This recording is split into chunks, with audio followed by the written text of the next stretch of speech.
Jesu Kristu inkosi bazalwane, uyabusa kuze kube phakade. Bazalwane, inkosi yami abafethu babhizi ngapha. Balungisa bazalwane. Haleluya, haleluya. Uyabusa Kristu Jesu. Haleluya.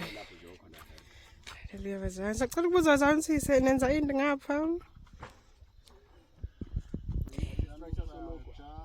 Ngiyaxolisa ngicela. Haleluya bazalwane, Jesu Kristu inkosi yabusa kuze kube phakade. Obhuti bethu babhizi ngapha, so bazalwane ngizobona ukuthi babhizi ngani laba ilungisa la ngegama lika Jesu Kristu waseNazaretha. Haleluya babhuti bethu. Ngixolisa uniphazamisa bazalwane egameni lika Jesu. Ngicela ukubuza ukuthi nenza ntoni apha babhuti bethu. Siswethu lana sikhandela indlu, sikhandela nogwaja indlu la.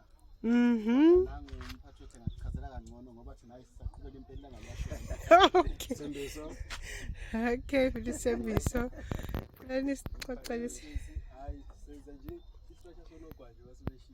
Okay, siyabonga bafethu. Okay. Sase isiqalo.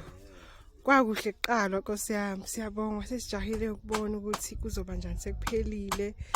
Nje wamuhle umsebenzi. Amen. Amen. Nangu baba ngapha ugadile ngapha obhuti bethu. Uhlezi nabo naye futhi uphinda bambe. Siyambonga uJesu. Haleluya. Haleluya. Wonke umuntu uyasebenza la ekhaya labafundi bazalwane. Nje inhle lento engiyibonayo bazalwane. Nje abafethu nakho uzothayela. So nje bazalwane siyabonga kakhulu Nkosi yami, ngithe namhlanje ngiveze lokhu, angisafuni ukubaphazamisa ikho ngihlehla kancane.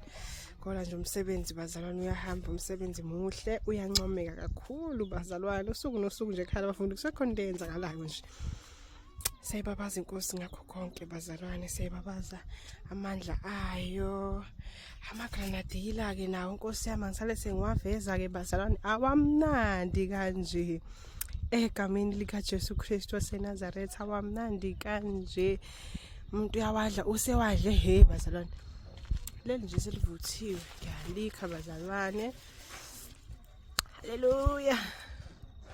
Kodwa kathi ngiyocela kuqala kumama.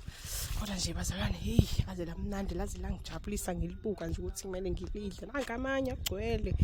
Egameni lika Jesu baba siyabonga. Siyabonga kakhulu bazalwane ukuthi sibheke.